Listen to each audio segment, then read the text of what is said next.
Good morning, everyone. Good morning.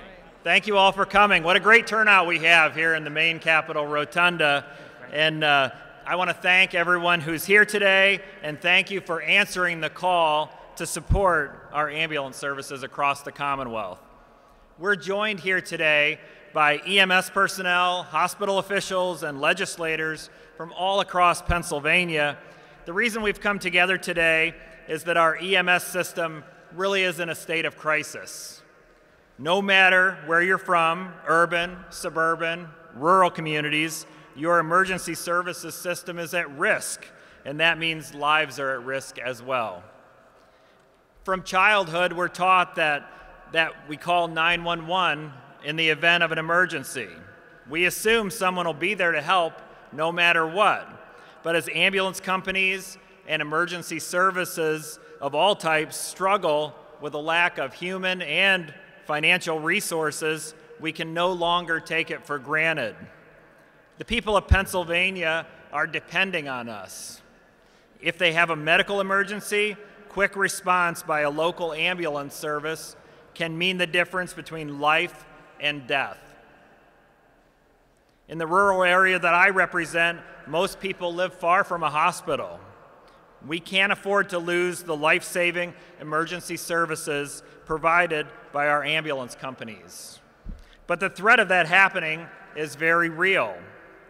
As many of you know, the SR6 Commission is working hard to identify solutions to the many challenges facing our emergency response organizations. And like many of you, I'm looking forward to implementing those ideas. But right now, I think there are two concepts already supported by the Commission that we can all agree are ready for implementation today.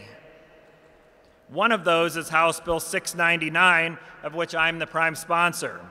The bill would increase the Medicaid reimbursement rates for a basic life support ambulance trip from $120 to $180, for an advanced life support trip from $200 to not less than $300.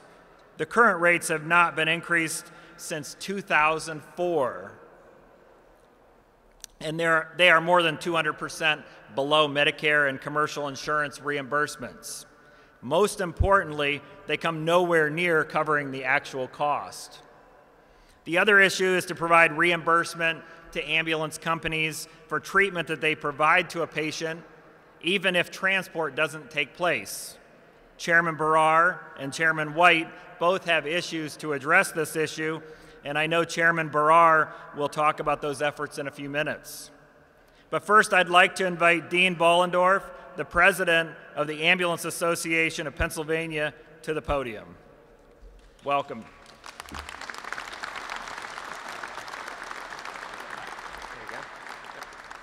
Good morning, everyone. Welcome to the People's House. I first would like to thank all of the EMS providers who traveled here today, members of the Ambulance Association of Pennsylvania, for coming here in support of these two very important pieces of legislation.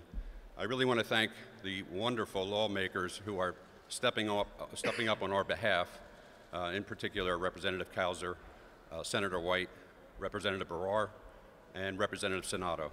So I'd like to really thank those gentlemen for their untiring efforts to try and advance and support EMS in several ways. We have really experienced a great deal of challenges in EMS and reimbursement for many years now. Medicaid is probably one of the biggest challenges because of its significant growth. The Affordable Care Act moved the needle on the enrollees in Medicaid to about 700,000. And that's a significant number of patients that EMS now encounters. So when you're being paid at less than what it costs to provide the service, those numbers matter. And when there's more enrollees, it means there's more losses that are being incurred by EMS agencies around the Commonwealth. I've had the privilege, though, in my career to witness 2 Medicaid increases. The only problem is it took 40 years, and that's a very long time. And I think the basic problem is we don't have a mechanism to review our fee schedule here in the Capitol. When we approach the Medicaid officials, we are told, unless there's an access to care problem, we really won't look at your fee schedule. Well, we're developing an access to care problem as ambulance services evaporate and fail all over the Commonwealth. We're probably down 400 ambulance services in the last 5 years and approximately 10,000 service providers. So this is a real crisis for us, as Representative Cowser had stated. But once again, I want to thank everyone for coming today. This is a really important issue for us. I want to thank again Representative Cowser for his effort. Thank you.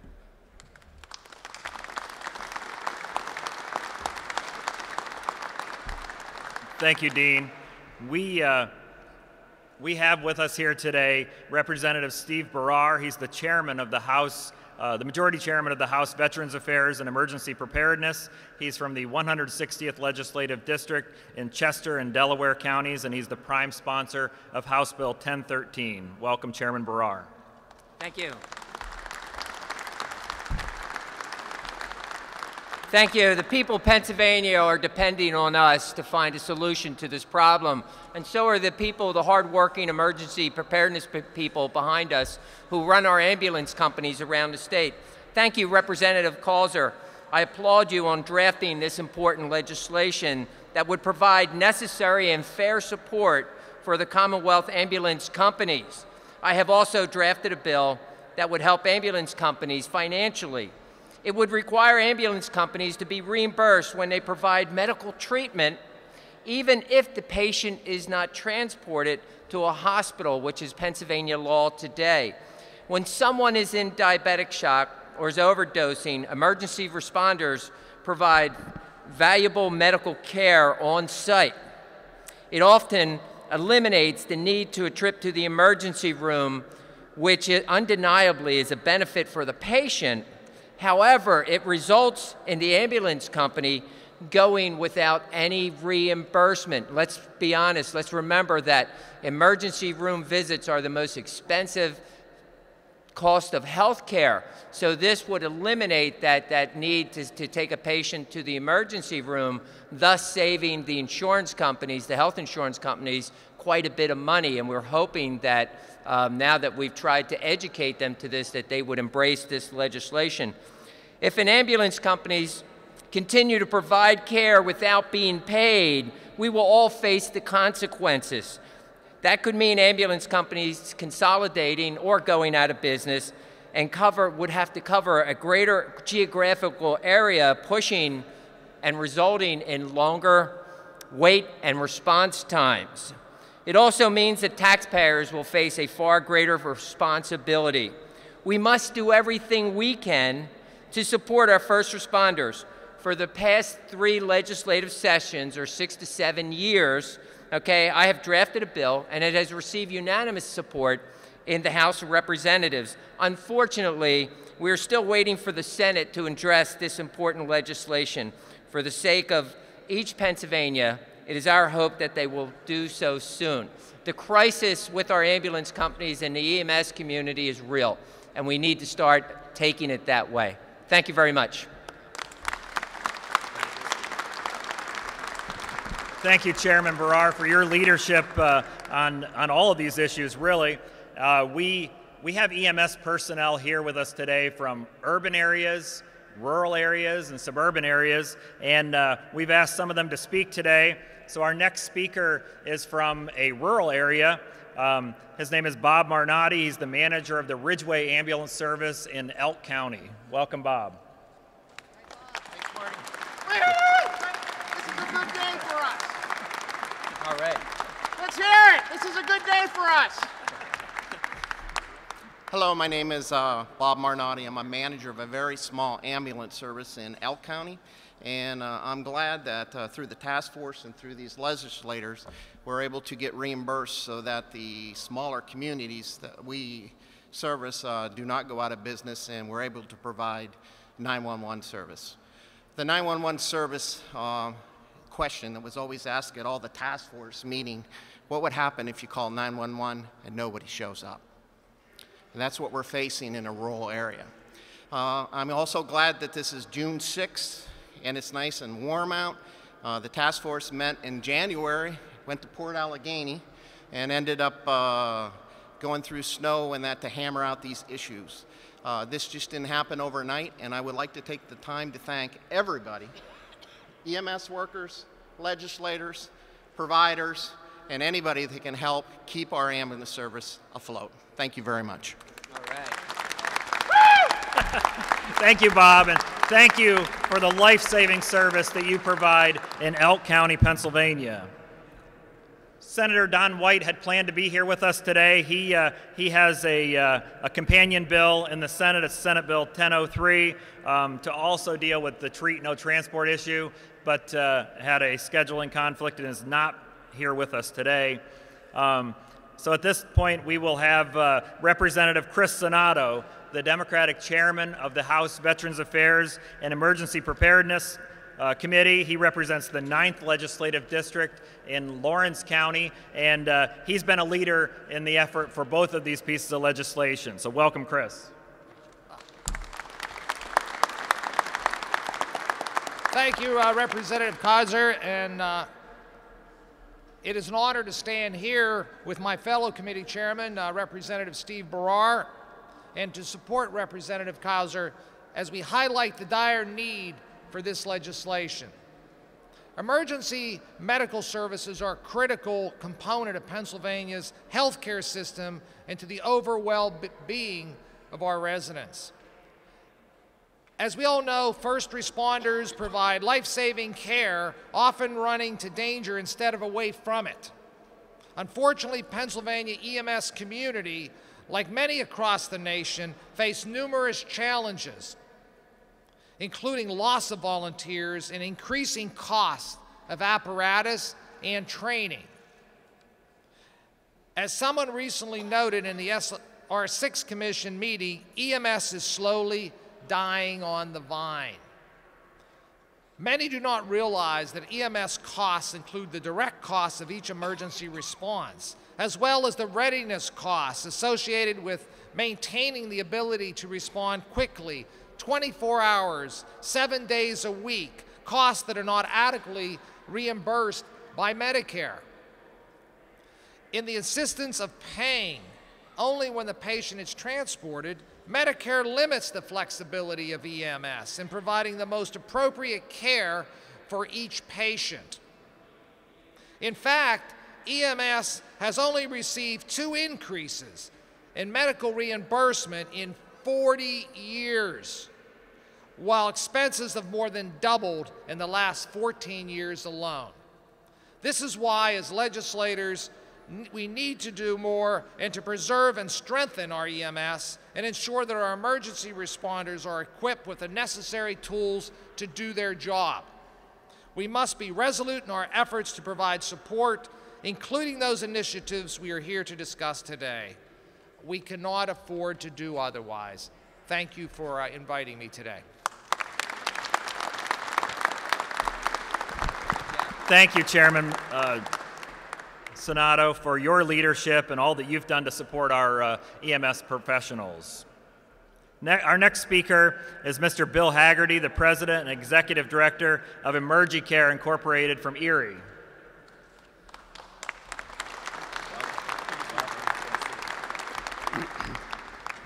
Thank you for the opportunity to speak today. I'm the Executive Director for 2 nonprofit EMS organizations in northwestern Pennsylvania. Emergy Care serves urban, suburban, and rural communities, and Corey Ambulance Service serves primarily suburban and urban areas, rural areas. These 2 organizations together employ about 270 clinical staff, which of course are mostly the EMTs, paramedics, and PHRNs. These clinical staff respond to calls in parts of 7 counties in northwestern Pennsylvania. All of our EMS systems have commonality. One of those is that we are ready to provide service 24/7, 365. We're prepared to respond quickly to serious accidents and critical emergencies. The communities we serve rely on our ability to be there when they need us the most. But that doesn't come without a cost. There is a cost associated with having staff, equipment, and medical resources available and ready to respond at a moment's notice. House Bill 699 and Senate Bill 1003 would make a big difference to our organizations and the quality and quantity of service that we could provide to the communities that we serve. Specifically, House Bill 699, as you've heard, Medicaid rates have not increased since 2004, and they're currently more than 200% below Medicare and commercial insurance reimbursements. Emergent Care and Corey Ambulance Service, like many other EMS organizations, have struggled to maintain that high standard of care for patients because of the constantly increasing cost to provide that care. Those costs include updating and maintaining equipment, purchasing medications, recruiting and retaining qualified EMS staff. Last year alone, and this is a very important number I want to give you all, Emergent Care had to write off over $1.2 million in unpaid or uncovered costs resulting from treating and transporting over 8,000 Medicaid patients. This does not include patients that we transport by wheelchairs transportation. As you heard Representative Cowser say earlier, Medicaid reimbursements are $120 for basic life support. It costs Emergent Care about $400 to do that transport. Medicaid reimburses $200 for advanced life support when the actual cost of treat and transport is about $600 for our organization. Last year, we responded to over 5,000 Medicaid basic life support calls, over 2,400 Medicaid advanced life support calls, and over 600 Medicaid paramedic intercept calls. So based on these volumes, the proposed increased rate would infuse about $600,000 into our organizations. So what would I do with $600,000? Well, I could buy 4 ambulances unequipped, bare naked. I could probably buy nice brand new 17 cardiac monitors.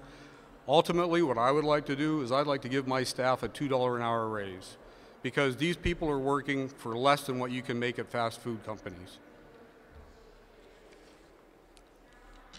With Senate Bill 1003, when we get the call, we must go, but currently most private insurance and Medicaid do not allow for EMS agencies to bill for the service they've provided. When we respond to a call and treat a patient, they refuse to be transported for further examination. EMS services do not get paid for their time, fuel, equipment, or services. We respond to over 1,300 calls a year that result in treatment but no transport to a medical facility.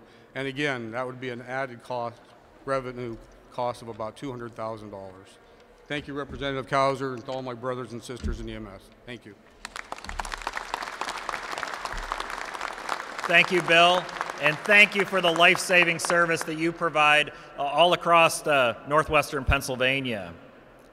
We also have with us here another representative from rural Pennsylvania, Mr. Bob Sorg, the General Manager of St. Mary's Ambulance Service in Elk County, Pennsylvania. Welcome, Bob. Or Bert, I'm sorry, Bert. Whatever, that's fine. Thank you.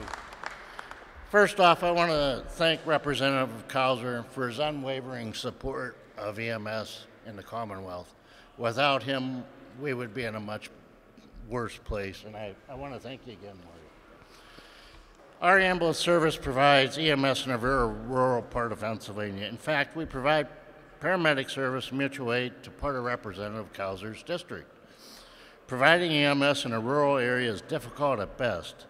Time and distance factors often make call turnaround times of up to 2.5 to 3 hours for one call. This is coupled with the fact that rural providers lack the call volume to make up for our losses. These facts equate that costs per call are higher in rural areas. I know our urban and suburban partners face many of the same problems, but it's compounded in a rural area. In addition, our hospital has become a critical access hospital, which means they transfer everything out. They're limited to 25 beds, and they tax us even more on getting people to where they need to go. Our large amount of patients go from 32 miles to 120 miles on an inter-facility transport. And again, it's a burden. And if somebody's on medical assistance, it's a loss. The gross revenue, not the net revenue per hour, is less than what a plumber would charge. If we look at net revenue, then we're simply in the negative. How many in Harrisburg would open up a business to lose money? Nobody. Simply put, medical assistant calls are a financial disaster for EMS. We lose money on every call.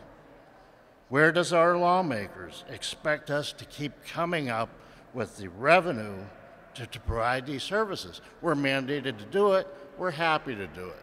We need to do it, but we can't do it anymore. EMS doesn't have the luxury of choosing whether or not we go on a call. Unlike doctors and other medical providers, we cannot refuse MA patients.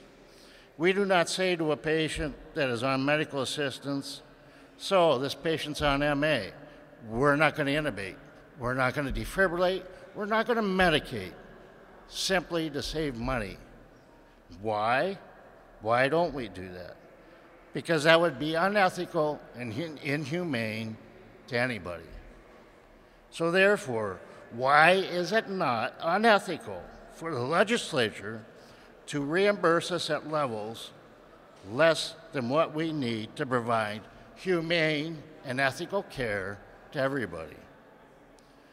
Because of poor reimbursement levels, we simply cannot cover our costs, let alone provide decent wages. These wages go to people that can save a life. It's sad to say to someone that asks if you want fries or if you want a hamburger, you want ketchup with that, can make more money than someone that can provide emergency care. And that's the truth. It's a simple truth, and it's a sad truth. What's more important, having the responsibility of caring for a life is simply not forgetting about the ketchup. While I do not mean to diminish anyone's job, I am simply stating that EMS workers have a large responsibility compared to other jobs. Recently, we've all heard about the opioid crisis and the vast amounts of funding going to that. While it's a noble effort and it must be attacked at its root issue, what if there wasn't an ambulance service there to provide for those that overdose? I think that would be a much larger crisis. Rural EMS is fast approaching a precipice. Then a decision will have to be made by providers and lawmakers. That decision will be, do we continue to provide life-sustaining EMS, or do we go back 40 or 50 years and not provide any interventional care, much like when funeral homes provided transportation of non-ambulatory patients? The answer for a modern and humane society is simple, that we must do all we can for our sick and injured. How many of us have heard, how many of all you heard a crying loved one saying, please do something? I think raise your hands. How many of you have been in that situation? A lot of you. A lot of you. I humbly ask our lawmakers, please don't put us into a situation where we have to cut services for what we provide and have to look at a loved one in the face and say, we're sorry, but unfortunately, we can't any longer. I know that everyone in the legislature is faced with so many more people asking for funding, more and more, everybody. But I must remind you that the care of the sick and injured is one of the most basic needs of a modern society. And I just have to note that Dean started by saying that we need an access problem before it needs. How stupid of a remark. That's just idiocy. We have to wait for people not to be picked up, whatever, treated before there's a problem.